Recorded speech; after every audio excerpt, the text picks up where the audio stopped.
have everybody take a seat and have our panelists come up front.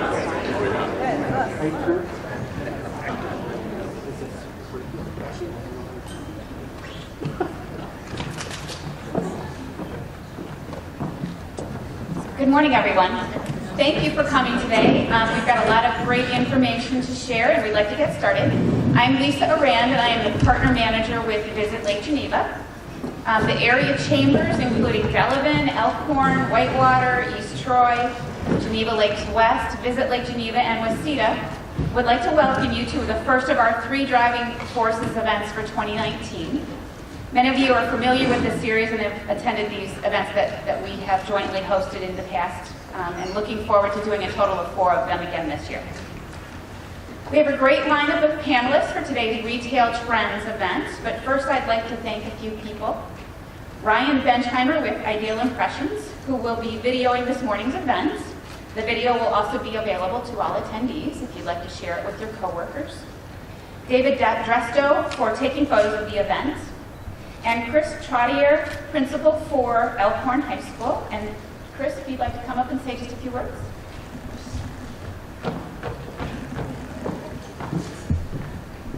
Good morning, everybody. Thanks for being here. I don't know if you're just going to be isolated to this location, but if you get a chance to walk around our building, please ask a lot of questions. Elkhorn Area High School and the district has been very intentional about developing partnerships with local businesses, economic development organizations throughout the state and region, and we would love for you to ask more questions and find out how we can partner up to continue to feed the pipeline. We have a beautiful school here. We thank the taxpayers every day for their investment. We've gone above and beyond here to align not only the facility with our academic programming for kids. We're intentional about getting kids pushed out into career-based learning experiences, and we know how important that is to all of you. So please ask questions, ask how you can be a part of us. We'd love to be a part of you, and thanks for being here. Have a good day. Thank you for this wonderful venue. This is an awesome auditorium for us. So today's event will explore the forces driving the retail industry, including product mix, customer services and accessibility, and customer experiences and engagement. Just a quick interesting statistic that Derek shared with me, and I wanted to mention, at the last census, retail sales in Walworth County were $1.2 billion. So a very critical, large portion of business in the county. So now I'd like to welcome Lynn Falk and Laura Lashensky to the podium to begin our event by providing a high-level overview of today's retail trends, including technology, customer experience, neuromarketing, and sensory design. And then following that, our panelists will speak to individual retail topics. We have Jim Schoberg, we have Sean Payne, and we have Philip Sassano. Hopefully everybody has one of the brochures that we had at the front table that gives a quick bio of each of our speakers today. So I would like to turn it over now to Lynn and Laura. Thank you, Lisa. Good morning. So we just wanted to ask the audience a couple questions. How many of you own a retail business? How many of you work for a retail business? Okay. And those of you who own a business, how many of you have owned it for less than 5 years? Okay, so the rest of you would be over 5 years. Good to know. All right, so I'm Lynn Falk, and this is Laura Lashensky. And we're here to talk sort of about a high level. We're going to quickly run through some of the retail trends that are prevalent today, and then we're going to talk to these 3 business owners here who are going to have more of the boots on the ground and get into more of the tactic strategies that they're currently using. So consumers have changed, obviously. Retail, and I've been doing what I've been doing for over 30 years, and so I've seen a lot of different cycles, but certainly the way we operated 30 years ago is very different than the way we're operating today. And Laura's actually going to talk a little bit about some of the neuromarketing strategies that appeal to the new markets that we're dealing with today. Good morning. So first of all, I speak very quickly, so I apologize in advance. This is a topic I'm very passionate about, Lynn, as well. We co-present often, and there's a lot that we have in our heads and want to share, but it'll be pretty high level, so if you have any questions, happy to answer them. this idea that consumers have changed, it used to be where my buying generation would follow the track of our parents' generation. So I would buy Tide because my mother bought Tide. I would buy Crest because my mother bought Crest. Things have changed. That's posed a really interesting problem.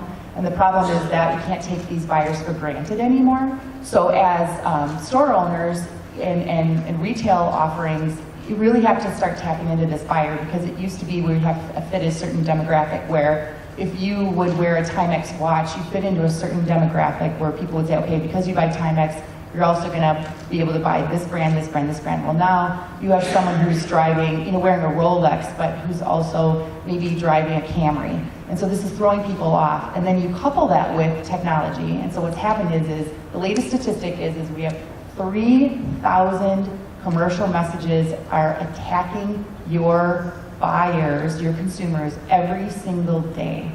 There is so much noise that's happening that we've got to figure out a way to get inside and out of that noise. And one of them is neuromarketing. Can I just, by show of hands, how many people have heard the word or the term neuromarketing? Okay, awesome, that's great. A lot of our younger folk, that's for sure. Okay, so neuromarketing is the science of human decision, and what they've done is they have actually taken the brain power and they've tracked it by doing fMRI machines where they wire up the brain and they take your pulse and your rates, and they look at large motor. They'll wrap measuring devices around your hips and your legs.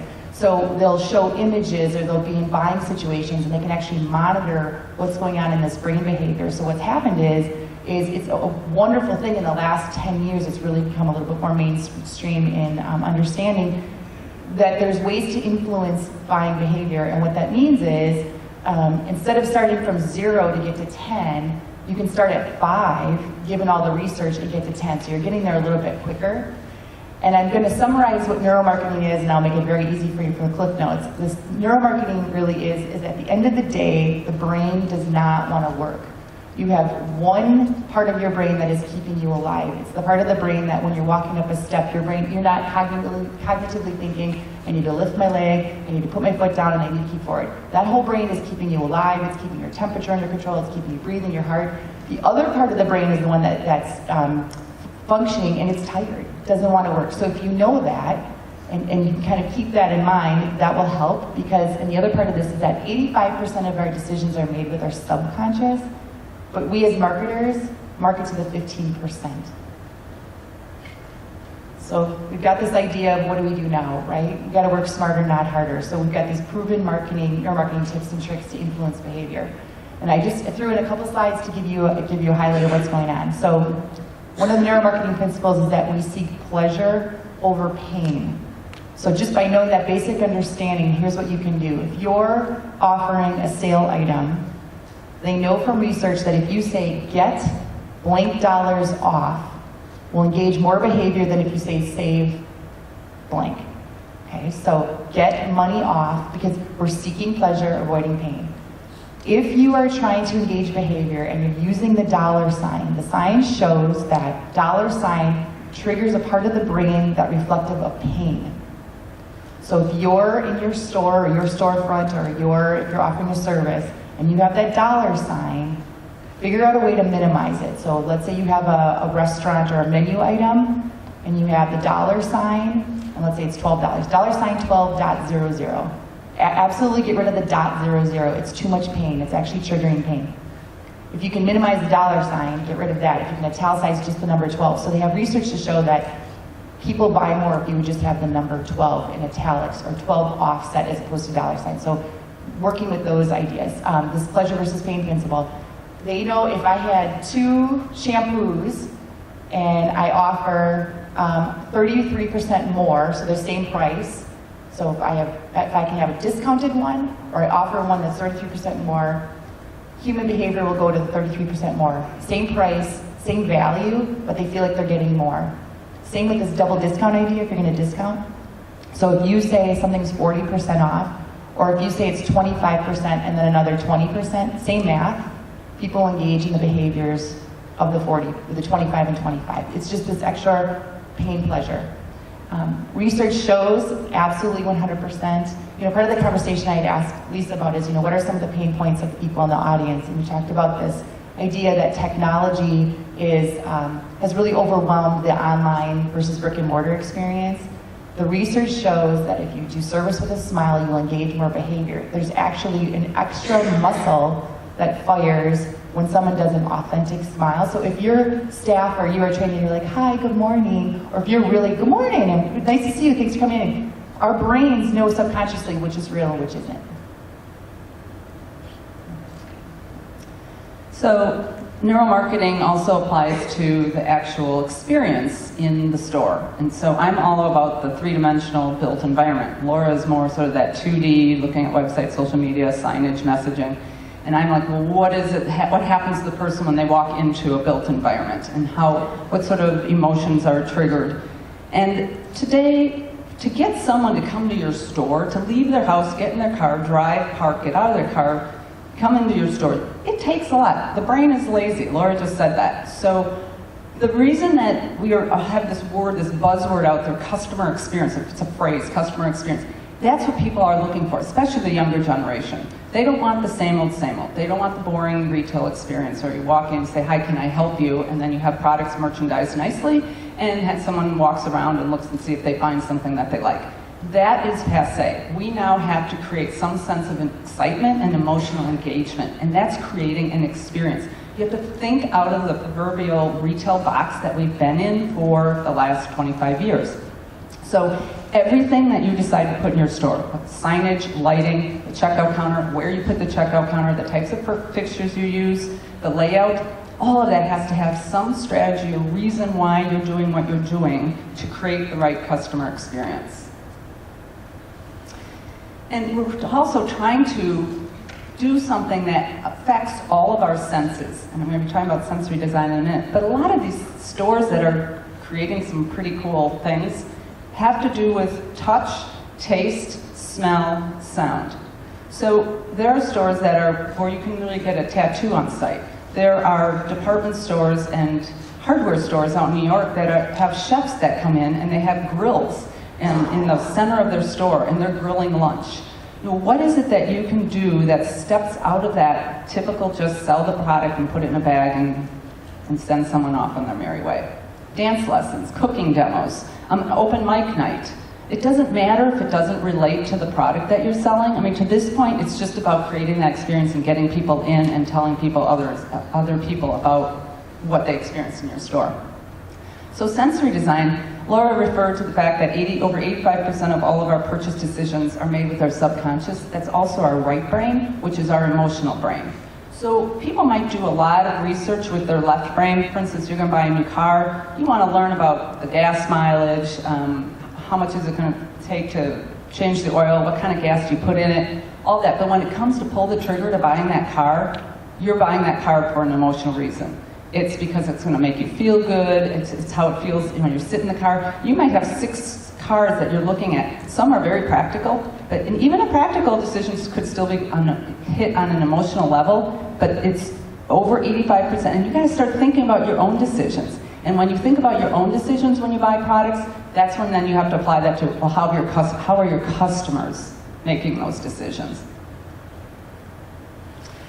And it starts with it starts usually with the website, and Laura will refer to a website in a minute, because sometimes someone's going to look at a website before they ever come to visit you. So that impression and how your website looks is extremely important. And the triggers in that website, and what's going to make someone want to visit a bricks and mortar store based on looking at your website. So there's a huge connection there, and the brand has to be the same and consistent and very strong between the two. So now someone's driving down the street, and their first impression of what your exterior looks like. You can read a book by its cover when it comes to a facade. So that's the beginning of the experience. Your brand has to be on that facade. If you don't own the building, there are ways to work with the building owner to somehow get your look, your identity, your personality onto that facade. You have to catch someone, whether they're driving 55 miles or 25 miles an hour, or just walking across the street or walking right in front of your storefront. I've walked by a lot of storefronts where I have no idea what the store is. I have to step back and look up and try and find the name of the store. Again, brain is lazy. Let's show them right away, eye level or below, what the name of the store is, what you sell, and throw the website up there as well. 53% of shoppers base their perceptions on what you sell by the appearance of your exterior, and curb appeal accounts for 70% of first-time sales. Those are significant numbers. So then once someone walks into the interior, in 3 seconds, they've made a judgment on whether they want to stay and what they think of your store and your business. 3 seconds, that's fast. And there are a lot of variables that we manipulate as store designers to create the right feel, the right environment, that right ambience that's going to get someone to stay. There are focal points that we strategically locate. It's the lighting, it's the music, it's the available traffic flow and aisle to take. It's focal points throughout the store. So the feet will always follow the eyes. So we're always looking at how do we lay out this store to get people to shop without even realizing they just shopped your entire store. And there are a lot of studies about different aromas and different types of music that do affect consumer behavior. And we don't have time to get into all that right now, but I go back to the strategy behind every decision that you make about everything that goes into your store. It makes a difference in the bottom line. So these are just a few examples of things that talk about, like, they show or illustrate basically elements and principles of design and things that attract attention. So a lot of flat screens are providing information and your brand and can promote particular services or product lines. So flat screens place illuminated things that are 3 times brighter than the surrounding illumination in that area. So illuminated shadow boxes. Here we have a giant, oversized, it's an 8-foot fire hydrant in a pet store with an embedded flat screen. These things attract attention. They draw people in. They're conversations pieces. People talk about them to their neighbors, their coworkers. History, telling a story, talking about where you've been or where the product comes from. History timelines. These are things that tell the authentic story about who you are or what you're selling. And the millennials love this. I love this. I'm not a millennial anymore. Really good merchandising and display so that your products look fabulous and it adds value. When you make your products look good on the shelf and you illuminate them properly, you sign them well, people add value to it. They're willing to pay more for it.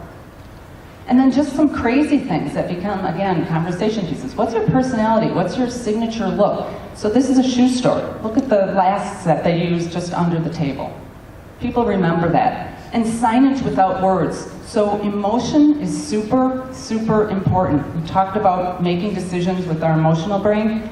You don't even need, it says yes there, that far left, I don't know if you can see that poster that's in a diamond store. That just shows love and someone just accepted someone's proposal. It doesn't say we sell diamonds, it sells emotion.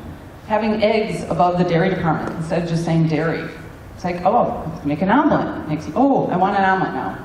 It's that kind of, and Alan Edmonds showing their high-end shoes in a very oversized graphic provides a whole different feel than just saying men's shoes. A fabulous light fixture that becomes, again, a conversation piece. Draws attention to something maybe in that part of the store. And here are actually swings at a bar. I don't know how they get insurance, but this is actually a bar in Fort Washington. But people always talk about their swings at the bar. So now we're just going to talk about technology, which is really the 4th trend, and I'll stop talking here in a minute and give it back to Laura. But omni-channel retailing. How many of you have heard about omni-channel retailing? Okay, so that's another big buzzword, and basically what it's saying is when you have someone in your store, you want to get them to your website at night or on the weekends or when you're not open. You have to be retail 24/7 today. That's the expectation with the market. So when they're in the store, you got to tell them about the website, but when they're not in the store and they're on your website, you have to tell them about your bricks and mortar store. So basically it's just both ends. You're trying to take care of both ends and making sure that everyone knows you're available 24/7. And put that, all your social media icons that you are, any platforms you're working on, put them on your storefront along with your website. And of course, video is huge. Downloading apps and QR codes are huge. Interactive flat screens are huge. It's expected now that if you're a retailer today, you're connected some way to some form of technology. And the Instagrammable moments are huge. If you can get someone to do an Instagrammable photo, for sharing on their social media platform, you've just extended your marketing, what they call the legs in marketing. All right, back to you, Laura. So Lynn talked about how when you walk into an interior, it takes 3 seconds for the brain to understand or process that they want to be there or not. For websites, it's 0.3 milliseconds, and your subconscious has already decided if it's a good fit or not. So you have a 0.3 millisecond window before someone goes, you know what, I think I want to invest more time into the site and see what it's all about, or you're trying to understand if it's a good fit. So is this a good fit for me? Your website, the homepage in particular, should be as reflective of your brand as possible. And what that means is, don't cut corners on the homepage. If you're gonna cut corners, let them get inside the site, get a feel for it, because maybe the messaging and the imagery has taken them far enough where they feel like they can be a part of it or maybe excuse some of that. This idea of emotional connection, you know, I just put this up as a safe place, but it's a country club. So it's more than a place to work out, it's a place to belong. So they're not saying we have tennis, we have golf, we have whatever. So this branding, and if you're not aware of it, just start watching commercials. I think it hit an all-time peak. My high schooler said to me, Subaru, if you look at what they sell love all of a sudden. I don't know if you've noticed that, right? So you'll see love, and at the end it goes Subaru. So you can see that the highest of brands who pay millions of dollars for research have been connecting these dots, you know, for years, and we're finally catching up to it. But I will tell you, if you're going to do photography, please make sure that you either find it in the budget. There's 2 ways to go. You can hire a professional photographer, which I highly advise, but for some smaller businesses, it's not in the budget. The other way is to strategically make it authentic in its photos, meaning don't buy stock photography that seems out of place, because it's everyone can kind of feel the stock photography part of your website. Then shoot on your iPhone or shoot with, you know, if you've got a camera that has some, it's not pixelated, but what you want to do is you want to capture then the content of the image as opposed to the quality of the image. And people will excuse that.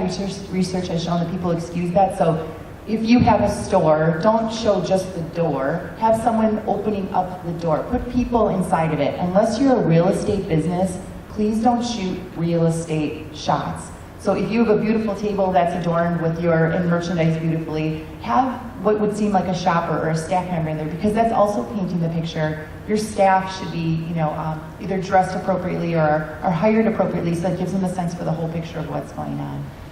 And I feel your pain with this social media. It's a necessary evil. Lynn referenced putting all the social icons in your storefront so people can utilize this 24/7 sales opportunity.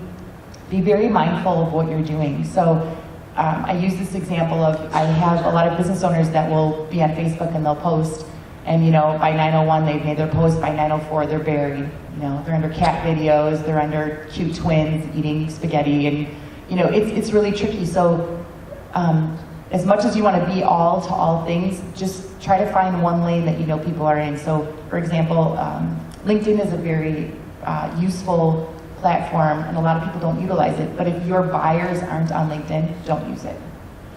There are some definite online must-dos. Please put all of your information inside of there. We are not shopping 8 to 5 when the store is open, or 10 to 9 when the store is open. We're shopping, you know, when the kids are at bed, or on Sundays, or late night. Have everything that you can possibly give them available to them so that you can make it easy for them to come to your location. And if you have reviews, the research has shown the one thing you must not do is offer something for free. So if somebody said, I had a really bad ad, you say, oh, come on in, I'll give you a discount.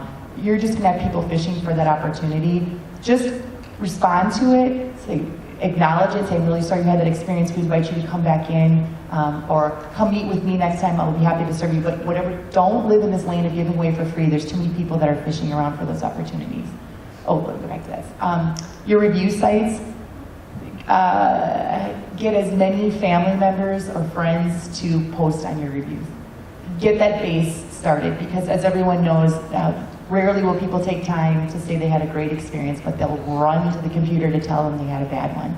So try to take that moment, try to build a base of loyal followers, and I think it's ethical. I give you a wince because, you know, if they've been to the store, great. If it's grandma, have her do it also if you can. Lasting impressions. So let's talk about the first impressions. Be very mindful when you leave here to go back to your location and figure out what is your exiting experience. So we talked about the pain part of paying for something. So they come into your store, they've engaged, now they've paid, which triggers pain. As soon as they buy something, we get buyer's remorse. So they could be literally having all this condensed in the matter of a minute after they've leaving your cash wrap. So as they're walking out, you want to control that experience again. Have some sort of exit signage. Say, we'll see you soon. Make sure your staff is trained. In a Quick Trip, we were at a speaker, we heard him, they changed their whole exiting with their, if you ever go to a Quick Trip, they'll say, well, we'll see you again soon, we'll see you tomorrow, I think is it, right? So this idea of community, so you're planting the seed of, you're talking to the subconscious, oh, okay, I'll see you again soon. So if I have a choice between a BP or a Quick Trip, well, I'm gonna go to Quick Trip because they want to see me again soon. Awesome. So look at that, look at your signage, look at how they're leaving. Is there a messaging or a visual or any kind of gratitude that you can have on your way out? And yeah, just to also go back to kind of that service with a smile. You know, there are a lot of times when people do buy because they want to make themselves feel better, because they want to give a gift to someone, or they want to make their house better, they want to look better. But again, there's this underlying sort of subconscious remorse that can also be there. So the way, you know, you service your customers at the service counter is huge. Those last words that you say, it's like, enjoy this, or just love this, or I hope you really have a great time with this, or I hope your friend enjoys it. That's our priming words, and priming is something we really didn't talk about today, but there's a whole other philosophy about how to prime someone so you set the stage for the way they're going to feel about either their experience or the product they just bought. And the other thing, and I know, again, these three retailers are going to be talking about this, but it's not, you know, we're talking high level here. We've got to, all of this will work as long as you're in the right location, you have the right service, and you have the right product points, the product lines at the right price points. Those are sort of the basics that you have to make sure you have going for you. If you do, then everything we're talking about, if you do this, now you've just catapulted yourself into a very successful retailer. And these are just showing some really beautiful checkout counters. And then you want to talk about the advertising. Okay, so Lynn triggered on something. So before this, I had asked Lisa, what are some of your pain points in the audience, so we can speak to them. And one of them was that this idea of either not having an e-commerce option or driving traffic to your brick and mortar store. There's 9 mental triggers, they're called, in the universe that people have distilled, and one of them is called reciprocity. And reciprocity is this trigger where, did you ever get a gift at the holiday time, but you didn't buy something for someone else, and it doesn't feel right, now you feel like you owe them something, or it just feels wrong that you shouldn't accept it? This is a real hard wiring in our brain. When someone gives us something or does something for us, we are hardwired to want to do it back. That is one of the #1 ways that you have an edge over an online experience. Because when you service that customer and you smile, you've given them a smile, they're going to smile back. You give them that extra tissue in the wrapping or with your bags and you packaged it up nicely, you're giving them something. They're hardwired, now whether they understand it or not, they're connected to you, so those connections are extremely valuable. So this reciprocity trigger is definitely an edge over an online experience. And this screen shows, take that extra moment, if you can find it in the budget or a way to integrate it into the budget, that when they're leaving with that thing that they're very excited about, and now they're getting buyer's remorse about, that it looks pretty, or it makes sense, or it's unusual, or there's a little extra touch, or there's a sticker that says, we hope you have a phenomenal day instead of a great day. I mean, start playing with some of these words, be a little bit different, because you want, remember that 3,000 commercial messages in their day? You want to stand out just a little bit. So don't be vanilla, right? It's a Turtle Sunday world, don't be vanilla. Try to find those little extra pieces and parts.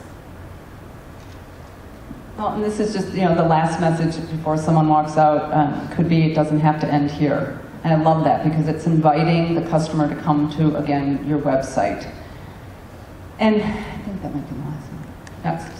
So we really want you to be thinking through all of your senses when you go back to your place of business, where you work or whatever you own, and look at from the entrance all the way through to every single thing that the customer is going to see and touch and hear and feel.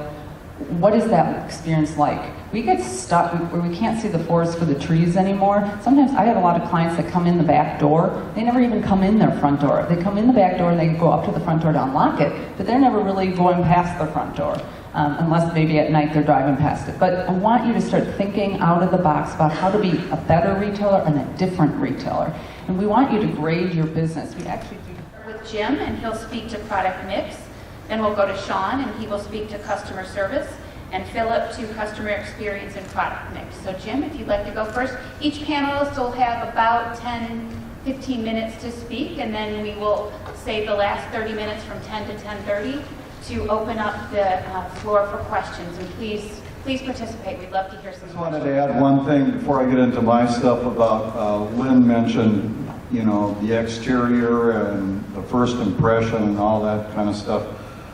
About 15 or 20 years ago, I tore off the whole front of my building and completely redid it. And the building I had was outdated. It was done in the 60s, you know, all that kitschy interior, exterior. But anyway, I redid the whole thing, did a modernized version of the original, and my business immediately increased 15 to 20%, and I was able to upgrade my merchandise considerably just because of the impression of the storefront. I really agree with that. I guess, as far as a merchandising mix, in a small business, in a retail, you've got to decide who you are. You have to find your niche. You're not going to please everybody. You're just not. You have to fine tune it. Just thinking, you know, what product, what service you're going to provide, what are you going to retail. You have to make sure you have the population base to support it. That's one of the biggest mistakes people make starting a business. It's like everybody needs groceries, so you can have a grocery store everywhere. But everybody doesn't need this high-tech, weird battery that runs one thing, you know. So you don't take a population of 10,000 and put a battery store in it. You just don't, because you don't have enough people, you know, that need the stuff.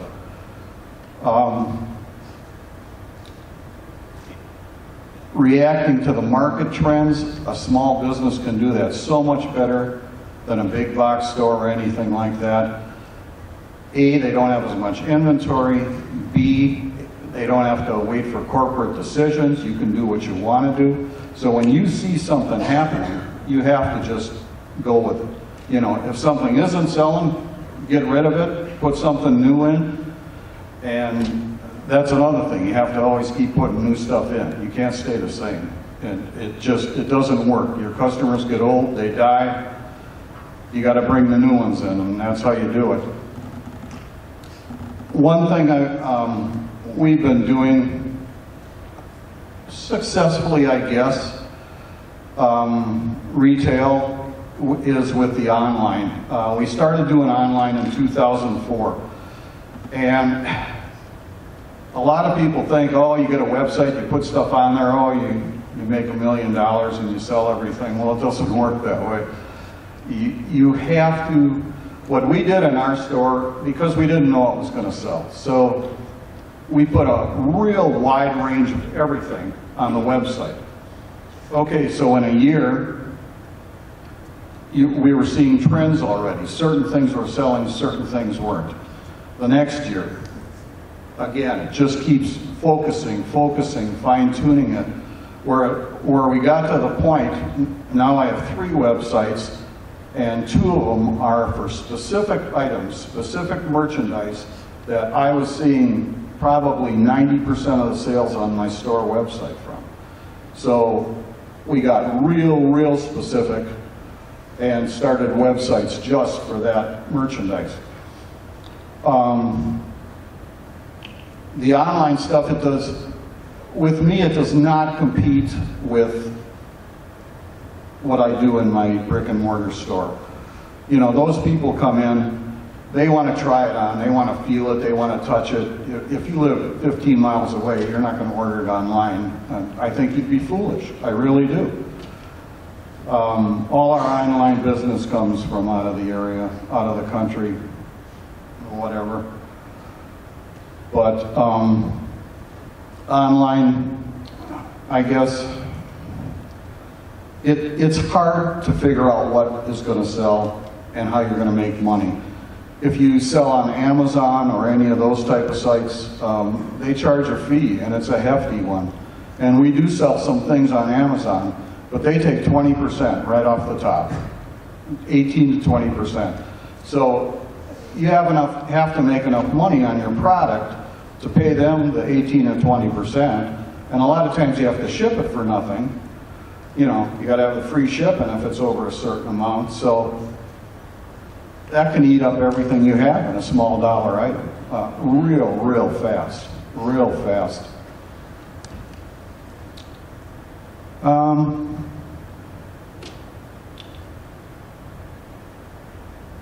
I guess that's all I really have.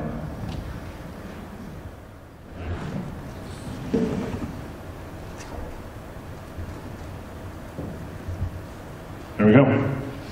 And I will just, to what Jim was saying, with the merchandising and changing items a lot, we do it in our store, the windows every week, and then we'll change things around inside.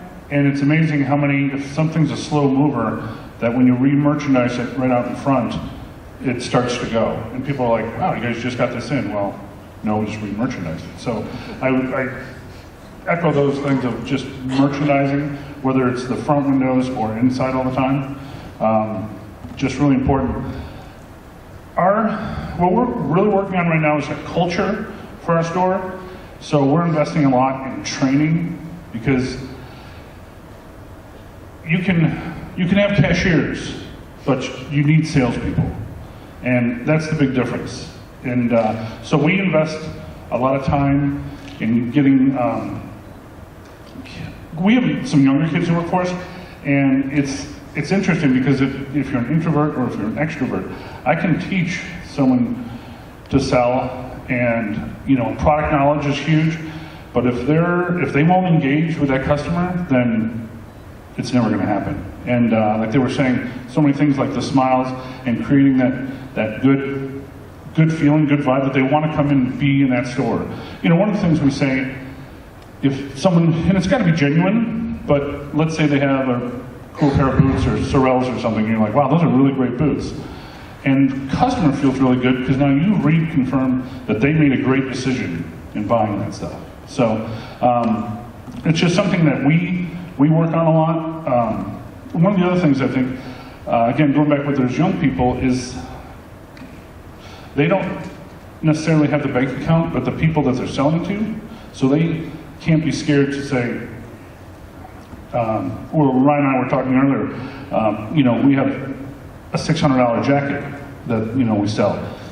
Can everybody afford it? No, and most of the high school kids are not going to go get it, but the other people can afford it, and for them it's nothing to go buy that jacket because it's really cool and they think they need it.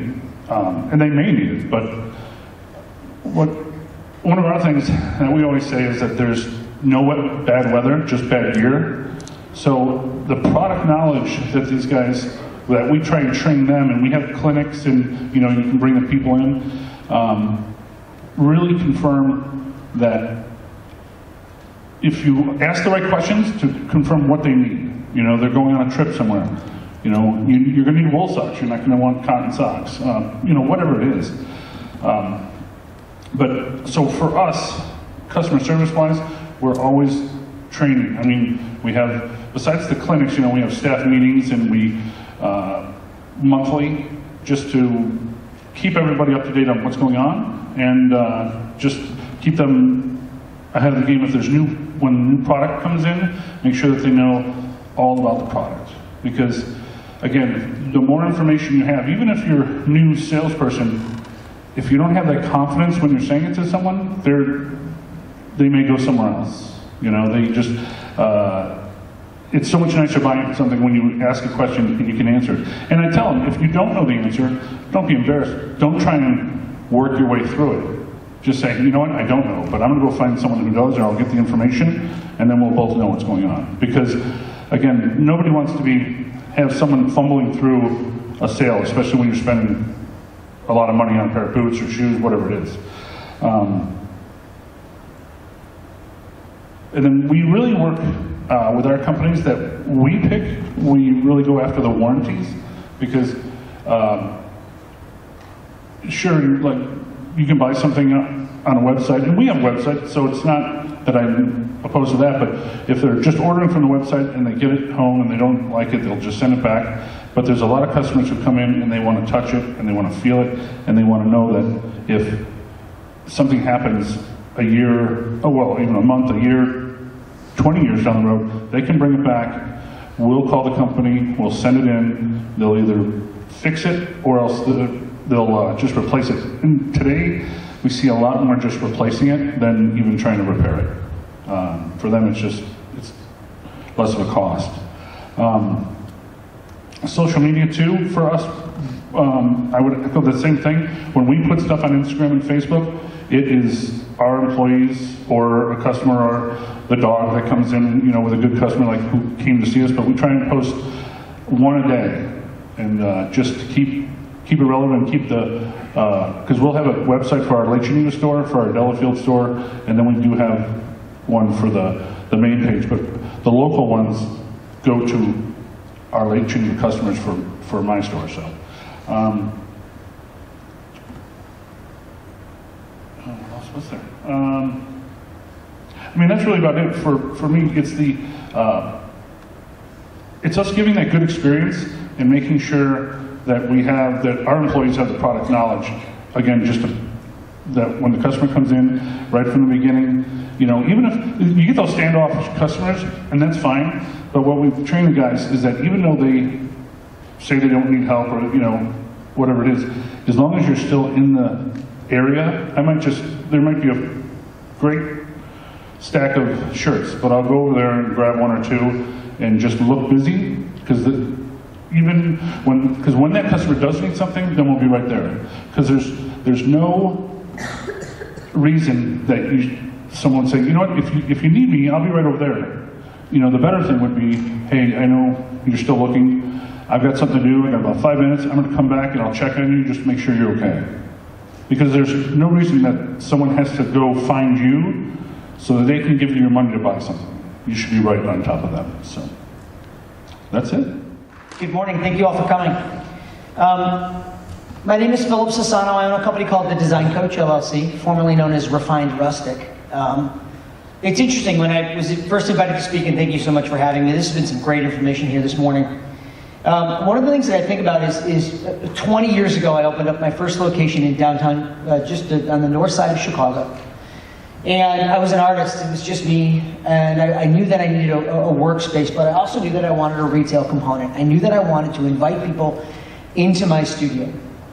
And I wanted them to experience my artistic methods in my own space, in a very comfortable environment where I knew that we could establish a real relationship. And I think as we talk about marketing, and as we talk about media, and as we talk about all of these things, that our business has learned over 20 years that really it's a combination of both old school and new school. That's really the magic formula, is it's a combination of both.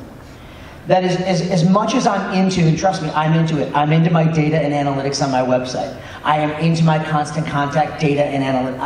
I'm heady with that stuff, and that's the right and left brain inside of me always fights with a lot of those things, right? But I love it. I love business. I love art, and I love what we do. And I think the main thing, I have 4 sort of main points for you. The first is that you have to change your definition of traditional retail. If you think that you're going to have a linear path in retail, that you're just going to open up at 9 and you're going to close at 5, and that's going to make it work for you, those days are gone. It really becomes, what role does retail play within your multiple revenue stream concept? And if you don't have multiple revenue streams, you're not going to make it. The best example I can give you is a restaurant. If a restaurant just opened and relied only on the amount of seats that were in that restaurant for the hours that they were open, and didn't have catering, and didn't have carryout, and didn't do events, most restaurants wouldn't exist. That's a tough enough business to be in already. Imagine if you pulled both of those things away. Those are service businesses combined with what is in essence a culinary retail experience, for lack of a better term. But if you're going to be in retail, having an experiential piece, having an event, is just one more way to make a connection. So I think you have to change your definition of what you think traditional retail is. Second is that now business is done more than ever at all hours, and I'm not just talking about online. My accessibility and my team's accessibility to my clients means great service. And if you have the right clients in your life and you're branding yourself the right way, clients don't infringe on that. They don't waste your time with a horrible text. If they're contacting you, they're trying to establish a connection. So I think our goal, especially as we sort of progressed, has been to establish as many connection points with people as possible, to take more of a populist view of sort of the way we brand, and that's take your message right to the people to establish connections. Creating the emotional connection is one thing, but then once you've established the emotional connection, what are you going to do with it? How is the interaction that you're giving that customer going to benefit them? And all too often, and I've been guilty of this over my 20 years, it's not about me. It's about what I can do for them. So whether you need to stay open later to put an experiential component together, because from the hours of 9 to 5 it doesn't work, put together an experiential piece from 6 to 9. Do it on the weekends. You have to remember that you're your biggest obstacle. As a retailer, you're your biggest obstacle. We can talk about the weather, how bad the weather is, how high your rent is. We can talk about all the things that are the obstacles, but the reality is that it's your job to find a way to connect and establish relationships, because if you focus on the relationship, the revenue follows.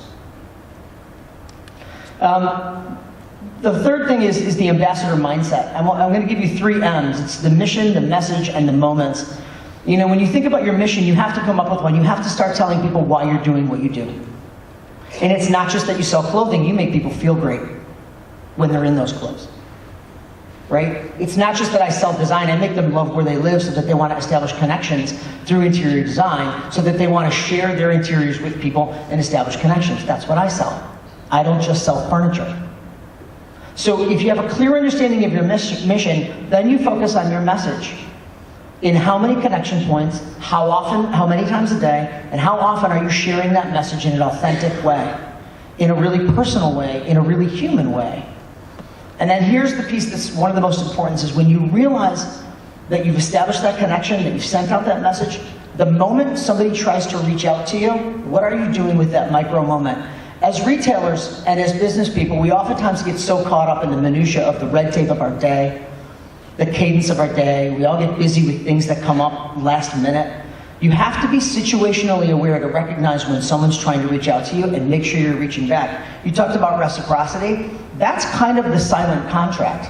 If I'm a customer and I'm in your space, what does that look like, right? What does that interaction look like? And sometimes the best interactions don't come from a transaction. They come from a positive experience associated with your brand that makes them remember how they felt when they met you, or they met a part of your team, and they come back. And then it begins to monetize itself. The last thing I'll leave you with is this concept of authenticity. We are branded to death. We are messaged to death. We talked about the 3,000 messages, per day? Commercials per day? The way I phrase it this way, it's the currency of candor. It's currency now to just be real and authentic. To just sort of let your guard down and say, how can I help you? I know that I'm busy, I know that I'm into something, but how can I enrich your experience because you've decided that today you wanted to have an interaction with my company? Being human, right? Not complaining, because your job is to make sure that it's a positive experience, but to be human about it, to say, how can I help you, is the difference between somebody walking in and saying, do you happen to have X? And your employer, you saying, no, we don't. Rather than offering but we do have this. That's the suggestive part of it. That's the relationship piece. I might not be able to help you here, but I can help you here. Sean mentioned it before, when it's not, I don't have the answer to that, but I'll help you get it. So the currency of candor and this authenticity piece has been huge, because as you go through, as a retailer, it's never going to be a linear path, it's always going to be organic. So tinkering with the formula, being true to yourself, but then also just focusing on the relationships with your customers. The marketplace has a way of revealing what the solutions are if you're paying attention to the details. So, first of all, I just want to say thank you because I think all three of you are doing exactly what today's successful retailers need to be doing. Joe, Jim, you've made changes that made a difference in sales. We've talked about culture, we talked about brand, we talked about customer service. It's all so important. And I've worked with hundreds of mom and pop, independently owned and operated retail stores throughout the country. And I have to say, the only obstacle I generally can't change is negative behavior. So that complainer. Those are the retailers that are struggling and can't see the bigger picture and won't change. And they are the biggest obstacle. And so just wanted to reiterate that. And then Phil, do you have a place in Lake Geneva, right? So we had our original store. We've moved recently. We kept our workshop in Lake Geneva, and then we moved to the Starline building at Harvard, Illinois, to be surrounded by other creatives who do what we do. But did you have a store like a year and a half ago in Lake Geneva? We did. Okay, so this is one of our marketing ladies, Anne, told us about you and your store at one of our all-team meetings. So one of my colleagues and I made a trip to Lake Geneva with one of our goals was to come in. We did talk to you, you won't remember, and I bought the most expensive candle I've ever paid. I've never paid for that much, but it is my favorite candle. Honestly, the aroma. That would be the Linnea's Lights candle. Yes! Oh my God, and so every time I go into my bathroom, I think about you. Because it's the most amazing aroma. I didn't really know where to go with that, but I will tell you this. It's made by a mother and daughter team out of Indiana. They started in their garage. I remember you told this great story. I mean, seriously, I looked at it, I was like, wow. And yet they were burning when we walked in. So that was the aroma. And we both, my colleague and I said, what are you burning? That smells fantastic. But it's interesting that you bring that up because, a lot of times, we're a full service interior design business. Our biggest plateau was to try to go from 500,000 to 1.5 million. That was kind of our biggest jump. But the first candle line we ever had, we still sell that today because it's a great introduction. You talk about the 5 sensory things. A lot of times it's that small sale that breeds that customer loyalty. So when you talk about product mix, they may just come in to buy a pair of gloves, or they may just come in to buy a scarf, or they may just come in to buy a candle. You never know where those relationships may lead. I'm happy to hear that you're enjoying it in your bathroom. I might encourage you to think about anything other than me in your bathroom. But I do thank you. No, and that's a great story because that's the kind of connection that with the brands that we carry, we want to establish. So the other piece to this that now I'm talking about, I know I'm about nerdy statistics. I'm actually a fine artist, but I got into this over the last 28 years because I find it fascinating that there's a science behind this process and that so many people don't know it or haven't talked about it. But the latest statistic is that our brain is at rest 30% of the time. So we are daydreaming 30% of the time. The only thing outside of an emergency that gets you out of this brain at rest is story. So this idea of story, and there's a reason. So the nerdy part is that we have these things called mirror neurons in our brain. So when I tell you a story, when he says, a mother and a daughter do this, whatever, your brain goes, I can think of a mother, I can think of a daughter, oh my gosh, I wonder what it smells like, I can feel it, I think I understand what the lighting looks like. So the more details, the more description. So this authenticity that was brought up, the story, if you have products that have story, by all means do whatever you can to tell those stories. Your customers will leave feeling like they're a part of something. It gives them something to take back to the house to talk about at dinner with husband or kid, or it makes them feel good when it's in their bathroom and they're thinking about that story. And it doesn't leave, it has the sticky factor, and I don't know if you've heard that term before, and I think people use it pretty loosely, but the real reason is you've got the short and long term. You want to get it over to the long term side.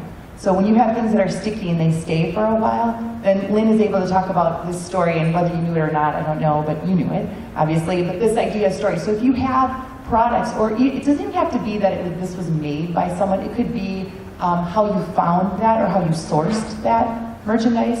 Did you go somewhere, or were you with someone and you saw it somewhere? So anytime you can connect story inside of that, that'll lend value. This currency of candor, to side that, I talk about currency of time. We talk about the new currency is really time. We don't have enough of it. We're being pulled. I mean, if we've got 3,000 commercial messages coming at us a day, imagine all the other stuff that's being tugged and pulled and all these kinds of things. And you've got instant, FOMO right at your fingertips. So this currency of time, so make it worth their while, and story will add value to their time. Products is invaluable.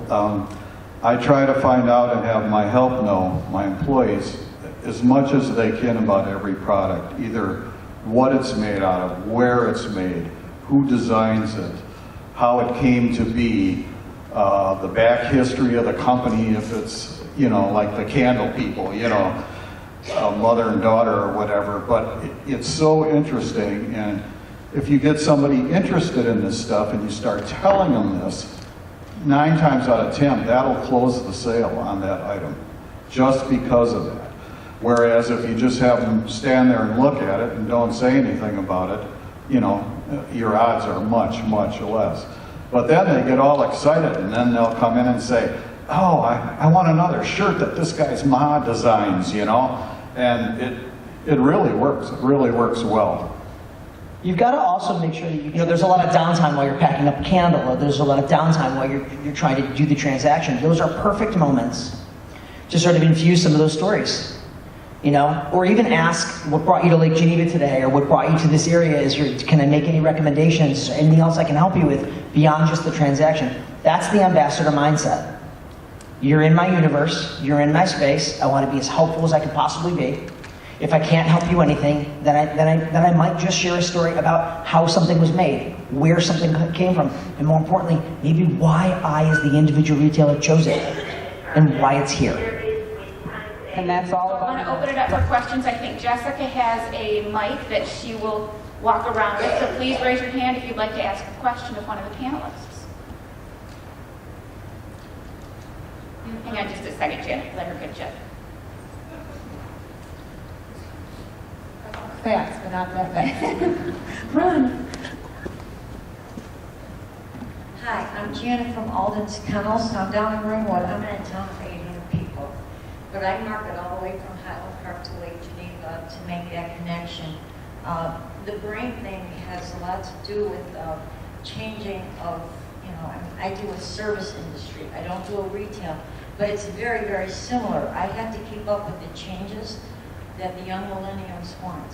Whether it's delivery of the dog, pick up the dog, field trips, playing with their furry friends, bringing them to the spa.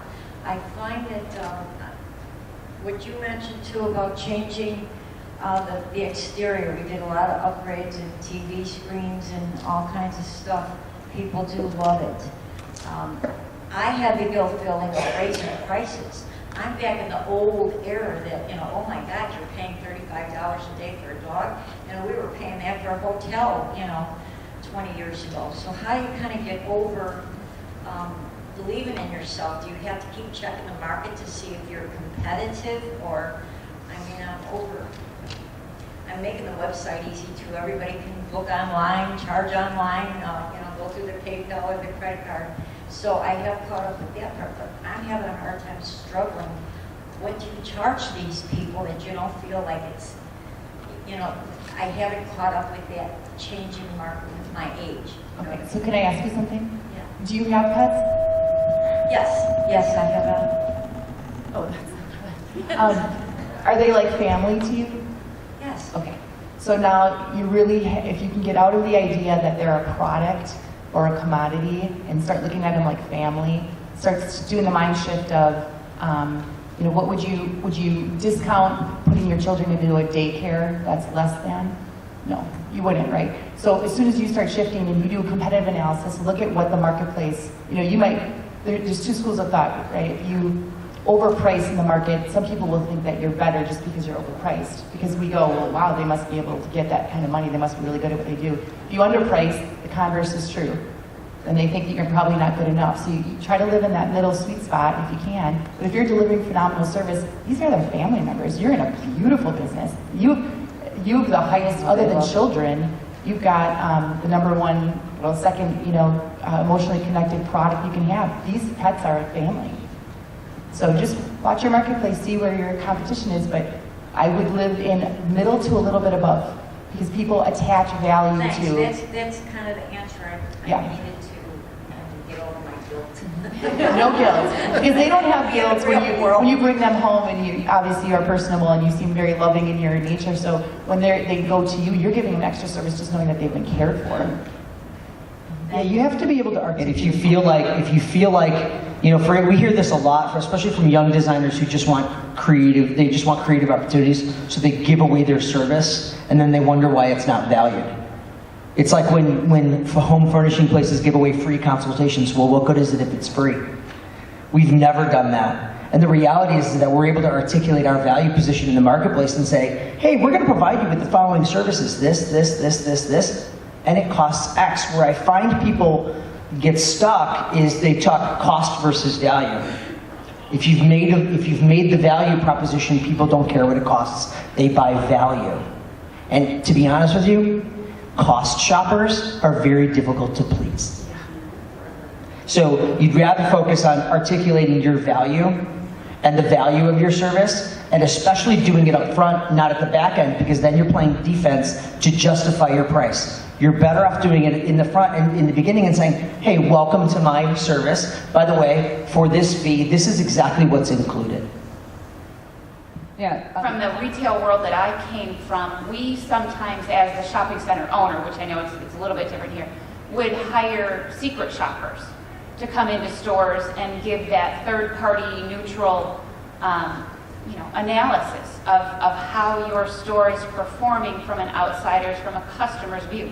Have any of you done that? Do you believe in that? What do you feel the value is in that? The unit, how it went in your store, you know. I've had that done probably 3 or 4 times. And do you find it beneficial? Did you find things that you could improve upon based on what they had to say? Yes, luckily we did okay. It used to be in Utah, now it's in Denver, Colorado, and they have the summer show and the winter show. And we'll go and look, and it's like McCormick Place in Chicago. It takes up the entire thing. There's just so many different companies, and we are always looking for stuff that the big boxes don't have, that make us unique, smaller brands, and then try and get the new cool stuff that people want, because gadgets, lights, Hydro Flasks, water bottles. I mean, they came out and we started carrying those, and we were the only one, and it did really well for us. Because then because what we'll do too is if some of the brands like Sig water bottles, all of a sudden we're in Target. Well, we can't compete with Target. And we don't want to devalue and try and a price war, that kind of thing. So to ask that, it's the 2 shows we go to every year, and then we actually send a couple people, because one have appointments every day, but then one of us would go and just try and find that new cool thing that nobody else has in Lake Geneva area, which goes back to another one. And I really like to go to the other stores and see what they have, because again, that ambassador thing is huge. To tell people, and I'm not blowing any smoke, but there's a restaurant in town that we love to send people to, even though the owner's here, but that's not a private plug. But it's better, because one of my biggest things, and for me it's a huge thing when you set up the ambassador, because when we travel, my number one thing that kills me is you go in and you're like, hey, what should we not miss? Or what restaurant you go, and they're like, I don't know, we don't really go out, we don't do this. It's like, I get it, maybe you don't, but it's still, you are the ambassador, you want these people to come back, and then you send them to whatever it is, if they're looking for vineyard vines. We don't carry vineyard vines, Kevin does. I send them over there, Again, I knew the hats and stuff because I shop in your store, you have a great store. It's, people, we all have to get out, because when one does well, we all do well, and that's really where my philosophy is, that I want people to do well, but I want them to come back every year, because in Lake Geneva, so many people walk in our store and they don't even know what we have because they're just out walking. But then when they come back on the next vacation, they're like, I really want to go back to Clearwater, which is another one we talked about, is being open later. It's so important. And I know, like, some Friday nights, we'll get a couple people in, we may not have any sales, but a lot of people are scoping out what they're going to do for the next couple days. So, you take that opportunity to get things done, keep merchandising and things like that. But it's amazing how many people just scope out what they're going to do for the next 48 hours. So important in a small specialty store. I mean, you can get commodity stuff anywhere. You can go anywhere and get it. So why should they come to you? There's really no reason. So I do as he does. We look for real unique products that you can't find everywhere else. Products that have a story behind them. Products that are going to say something, are going to be unique. You know, we try to find the best items we can for our customer's dollar. You know, I see stuff I really like, but I think it's overpriced and I don't think it's worth it. I think it's put together like crap, so I don't buy it. I don't care who makes it. You know, you look for stuff that's going to hold up for these people, that's going to be good for them, and, you know, the unique things, that's what drives the people to your store. They don't want to look like everybody else, in my case anyway. And when I order, say, a fancy shirt, I never order more than 3 of them.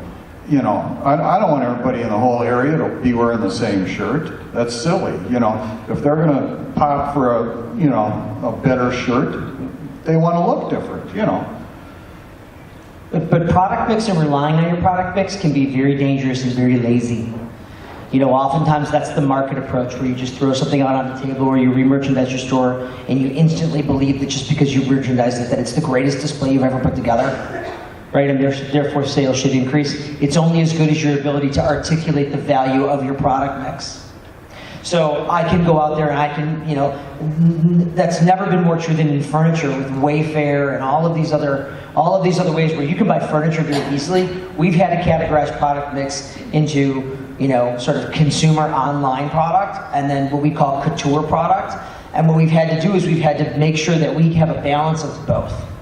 We have a balance of offering what online stores can offer, but then there's these artisan offerings, these sort of higher end offerings that we sell at a better value than anyone else, but we've had, our product mix has had to be that there's an understanding that if you only rely on the product mix and not the articulation of the value of your products, that's very dangerous, and I see a lot of retailers do that. Where I'll walk into a store and they have 0 stories to tell me about anything that's in their space.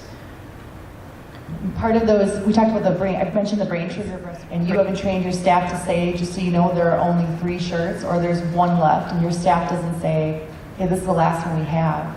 Or, you know, I know someone was looking at this earlier, genuinely, not lying and fudging it, but this scarcity trigger is really powerful, and you can use it to your advantage. And for the restaurant owner in here, one of the examples I give, I was presenting in San Diego in September, and there was 4 of us at the table, and the server came up to us and he said, oh, this would do any specials? He said, yeah, we have this oxtail stew or whatever, because we only have 1 left. Well, now I wanted it, and all of a sudden Ryan wanted it, and somebody else wanted the table, so Ryan decided I said, well, you can go ahead and take it. And I thought, I'm missing out on something. I would have never ordered that, by the way. So we were there for an hour and a half talking, and as we were leaving, the same server at another table goes, and for our special, we have oxtail, there's only 1 left. Yeah. And I'm telling you, and you saw those 2 going, oh, you know, we want that one. So you can leverage it. That's a subconscious brain trigger. It really is. And social proof is the other one where if you've got products and all of a sudden you say, this is our #1 water that we sell. Well, remember we talked about the brain doesn't want to work? Well, that is the perfect example of doesn't want to work, so it doesn't have to think about it. Why doesn't it have to think about it? Because all the other people did the thinking for me, so I'm going to go to this one. Same reason why Lynn has advised clients before, if you don't have a vibrant parking lot, have your employees park in the front. Because if I'm going to a new town and you're with your husband or daughter and you say, where do you want to go to eat? And there are 2 restaurants. One has 30 cars in the parking lot, one has 2. Which one are you going to go to? No other reason. You know nothing about them. You've read reviews, and the other one even says it's bad, but there's more cars. Brain doesn't want to work. Somebody knows something you don't know. Must be better. Offering, you're trying to find people to join you. I think just in general with the shops too, not just for the chambers, not for our markets, but I think just for the shops too. Where do you research? Where do you find those? I mean, is it daily connections that you have, with family and friends, or? Absolutely. Everybody likes to talk about themselves, right? All you got to do is start asking a couple questions and start asking key people. The word ambassador has been thrown around a bunch of times, so I feel like you can find people who are in the community who've been around for a while, just start asking them, they'll start asking other people. It will become a game of telephone at some point. We are hardwired to help each other. It feels good. I mean, there's studies to say that if you do something nice for somebody, you physically, on a cellular level, have a 3-hour high from helping someone out. So we want to help people. So I think it's really just asking around and questions. And if you are shopping other places, start asking, oh, who made this? Where is this from? And those people tend to live in different communities or shop in certain places. Maybe they're in a coffee shop, or maybe they're at the university and they're using maybe some of their facilities. So let's say it's a potter, and maybe they're using the kilns at the university. Start talking to those. So almost kind of break it down like a puzzle, figuring out where they are. Yeah, I think one of the things too, local craft thing, you never know at some of those smaller venues, the 1 or 2 vendors you're going to run into that can absolutely become a part of your product mix. I cannot tell you how many art fairs in 98-degree weather I've gone to with Julian when my kids were younger, my wife and my kids, and I found the 1 or 2 artists that I still have in my portfolio of offerings today, and we've established a great relationship. And we've been able to not only broker their work, but give them commissioned work, and they've been able to enrich the lives and the interiors of our clients. I think all too often we are not situationally aware to immersing ourselves in those opportunities, because we always feel like there's something else we could be doing. This comes down to the research part of it in your product mix. If you want to research, you have to get into it. It should be turnkey for the customer. It's not going to be turnkey for you. You have to put in the work in the product mix, and you have to find these people. They're not just going to appear. So we oftentimes will go to these clusters, especially in some of these small towns nationally, because these resources are now national. Whenever we go on a family vacation, they know Dad's taking a day or a half day to go exploring. And I was just recently in St. Louis, and there were 2 salvage places that I was unaware of, and I met 4 artisans that are now a part of my mix now, only because I decided I was going to carve out a couple hours and go searching and looking to enrich my product mix for my customers. You know, you put in the work so that your customers don't have to. And if you can get those people in a room and you show them your vision of what you want to bring into the community, it's amazing. You give them 4 weeks, you say, this is what we want to do, and you get them back together. You probably will have 20 to 50 leads. Oftentimes they just need to know a goal, and they're very helpful people, and you just let them out, and they'll come back and they'll be very helpful. And the other thing I just want to mention is critical mass is really, really important. So no matter what it is you're bringing into a community, if you want it to succeed, it needs critical mass. So critical mass in types of retailers, amount of people coming in. If you don't reach that, you'll continually struggle, and then people get fatigued, and they're like, oh, we've tried this before, it never really worked. So you need to have that vision and that plan and get the right people in place to make it happen.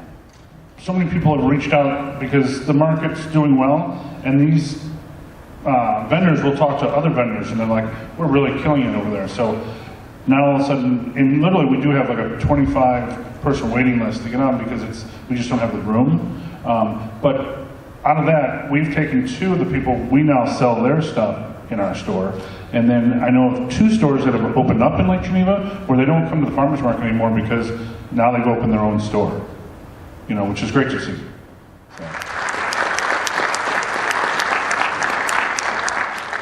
Where do you go to buy it?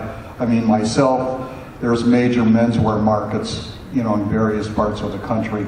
I belong to a buying group of 400 independent stores. And if you can find an organization like that for whatever your business is, there's a lot of pooling power, a lot of better buys, things like that for it. As far as the product mix for your store, it's kind of hit and miss. You know, you start with a wide range, like I said about your website, find out what sells. You know, don't go deep into anything, and as you're selling things, put more into that, take away from the ones that aren't selling, and that's a never-ending process. You're constantly fine-tuning it, just constantly changing it, trying to add a new thing or 2 every season, just so you have something different, so it's not the same thing. And you're eliminating lines. I've gotten rid of lines that I've carried for 20-some years, and they were great. But all of a sudden, you know, things change and something else comes in, takes its place, or you sell more of something else. you know, your space is limited, so you can only stock so many things. So yeah, you just have to keep changing it, keep fine tuning it, and it just gets better. To someone doing something with the pen. And same thing, if we get new clothing in, you know, we'll have the other employees try it on and just do fun, goofy stuff, because, you know, that's our culture. Is if you come into the store, it's fun and it's relaxed. And but when you just have a picture that just of the product itself, we don't get much engagement. You know, it's definitely have people doing funny stuff in the videos or the boomerangs and things like that. People love that stuff. They want to be entertained. So. If you have highly visual offerings, post every day. But then watch when it's posted. So again, you have to learn your audience base. So, you know, there's a rule of thumb, Tuesdays and Thursdays are the best days to release newsletter content or emails. I have a theory, well, if everybody's doing it on Tuesdays and Thursdays, now your inbox are flooded that much more. So what I'll do with clients is I start to measure, and I'll go, okay, well, the early morning people. So there was one client that I'm working with that they always at 11 o'clock on a Monday would do a drop. And for whatever reason, I think it was a holiday, it was Christmas Eve. And then I thought, well, I'm gonna get, that was a Monday, and I thought, well, by the time they get at 11, they're probably on with their holidays, so I dropped it at 5. I had more engagements at 5 in the morning. So since then, we've been going to 5 in the morning, and our engagement went up 8%. So you have to learn your audience, but I don't know what your industry is. I would say if it's visual, post every day. But minimal content, more visual. And the reason is, here we go, here's our come around, brain is lazy. So it's easier for me to process video, second best is photos, and third is words. So photos, a video I don't have to think at all. People are talking to me and I'm watching, but that's why videos have a higher engagement across all platforms. Because it's easier to process. The brain does not want to work, it's tired. So if you can do visuals, that's the second best, because that'll grab them, and if you can do a content, whatever that is, make it fun. And you heard me reference this whole, don't be vanilla in a turtle Sunday world kind of a thing. This, have some personality to your brand. You know, if everybody's playing safe and conservative, have a tipping point. You referenced earlier about his son went to an interview and he outdressed the other candidate. Well, at the end of the day, the candidates were the same, and you believe, and maybe he was told, that he outdressed his candidate, and that was a tipping point. You're just giving people a reason to want to go with you. So if that helps, but again, it's really understanding your audience. And if you say you don't know where to start, just start. Do a Tuesday, Thursday drop, or try Sunday nights. If you deal with a lot of stay-at-home moms, they search when the kids are in bed. So after 8 p.m., you get a lot of moms who are online because their day comes out of the gate with a kid that's up at 5 in the morning and they can't stop until then. So, or nap time. So just whatever your buying audience is, try to figure out when they are online. So we keep our email blasts specifically bigger picture, not a lot of words, a lot of clicks. And we invite the person opening up our constant contact to sort of engage on their own terms. Rather than telling them what they need to do throughout that, we just invite them with teasers and then they can click as they go. That's been very successful. So for us, it's about once a month. And you have to also be okay with unsubscribes. If they don't want your messaging, great. There's another, how many thousands of people on your email list that do want to hear from you. Now, the contract is that you're sending out relevant information, and in a service business, that expert advice that you can provide, that interesting nugget that you think is really germane to your particular industry, try to position yourself as the industry expert, that you're cluing them in on something specific to them, and then if you do that on a regular basis, they begin to see you as an email advocate. And that's one great way to provide trust. It could be an article that you grab off LinkedIn. It could be an article that you wrote yourself. It could be a piece of industry information. But I find oftentimes in retail, we don't keep up with our own industries. We're not searching and trying to reinvent and trying to figure out what's happening that's new in our industry. It's incumbent upon us, if we want to be interesting to our clients, we need to be interesting and then be able to articulate that in our emails. Often as they want.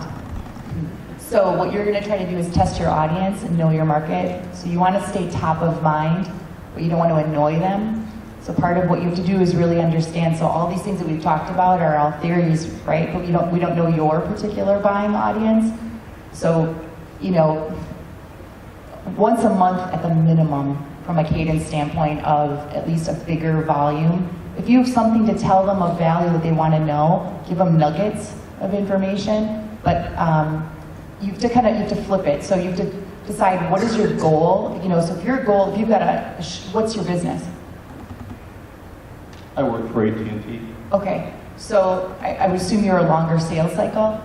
Okay, so if you're a longer sales cycle, then you want that cadence to maybe be about 3 weeks because you're building trust. That's what yours is all about, trust. And they don't necessarily, they want to know that what you're offering them, that you're not going to, they're going to have regret after they have, because it's a longer commitment with you than it is something shorter.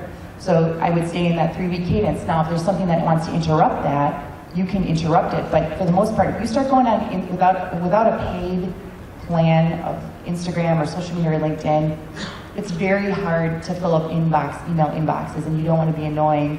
But then the sweet spot with that is your subject line. So you can push out as much as you want, but if you have subject lines that fall flat and don't use power words, we seek pleasure not pain, right? This whole idea, start learning some of those, do some research online, there's some really good ones. Meaning, if I said to you, 7 things you must not do, you will open that. It's just kind of hard. But if you say, spring Fiesta sale, or new phones out, well, everyone's got new phones out. So you have to find those power words inside of that, but then add some value to that content. Don't just make it an advertisement. Nobody wants to be sold. And everybody knows when we're being sold. Our brain just goes, yeah, I'm being sold, I don't want to be sold. Your downfall completely. You have to decide how you want to approach it. When my wife and I bought our business 35 years ago, we're in a small town. We're going to get to know every one of our customers. So to run a sale, nobody can give everything away. If it's 50% off every day, it's not a legit price to start with. But we had to decide, how are we going to do this? How are we going to handle this? And we said, let's take a fair markup on it, give them a good value for their dollar, and not inflate the price and put it on sale. And we said, let's just go with it. Let's do it. And we did, and it's proven very successful for us. Do we get some people that gripe about it? Yeah, we do. I had one woman in there one time, and I didn't have anything on sale in the store, very little, some closeout stuff, and she came in, and she was from out of town, and she was so excited. She's finding all this merchandise, and she says, this stuff is wonderful, and these are the prices? And I said, yeah, very proudly. I said, that's our regular price on it. She says, it's so reasonable, and it's so good. She spent an hour in there stacking stuff up on the counter, and she's getting ready to check out, and she said, and those are the sale prices, right? And again, proudly, I said, no, that's my regular price. And she said, oh, I'm not going to take it. It's not on sale. And that's the mindset of some of these people. So yeah, she walked, and I thought, what did I do wrong? But I guess what I'm getting at here is, you don't have to have everything on sale if you have a true value to start with. Yes, it's ingrained in everybody's head, to look for a sale on stuff.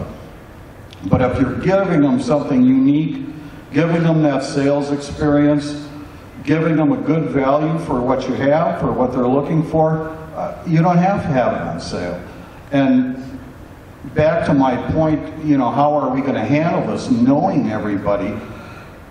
How do you tell your good customer, well, it's marked up twice what it should be, just so we can put it on sale, and you just bought it at regular price, Tough. So we decided we didn't want to deal with that. And that's just the way we approached it, and it's worked for us. Thank you. Okay, other questions from the How you're audience? doing your sales, because I don't know how many of you shop at Kohl's, but I will not shop at Kohl's unless I get my 30%, because they've trained me that way. So I will not buy anything full price. So they've trained my behavior, they've trained my patterning. So if you are a store or a service that is discounting or putting on sales, be careful. Be very, very careful. You are much better living in, remember that pleasure versus pain principle, adding to something. So instead of discounting this, you get this with it. You get two things instead of one.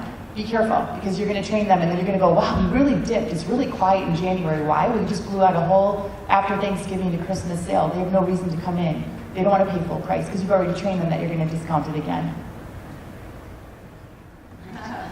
That's not experiential. Everyone has sales all the time, okay?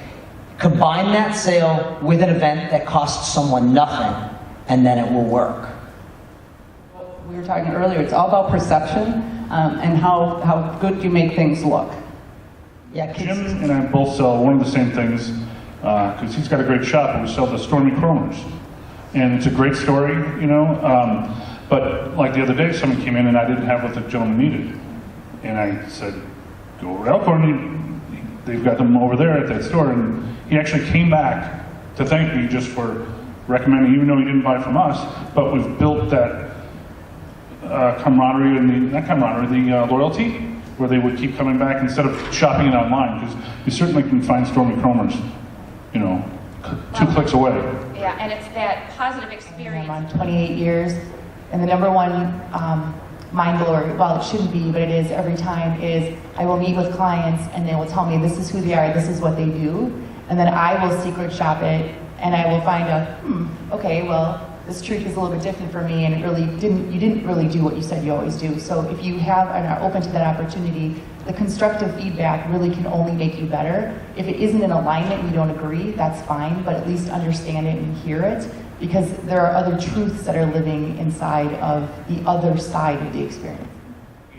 We get a lot of that, and we actually made up a form so that certain people that we ask have them come in, and they're looking for key things: service, do they help you out, do they, you know, even the little things of taking the product and walking it to the fitting room, you know, and helping them with it. That's one of the other things we were talking about customer service, is we all have name tags, but we'll ask the customer their name too, and then it's a lot more personable, and then we'll even make a recommendation, because so many people, if they pick a certain outfit, we'll add 1 or 2 things to it so they can try something else, and they don't mind trying it on if they're in the fitting room by themselves.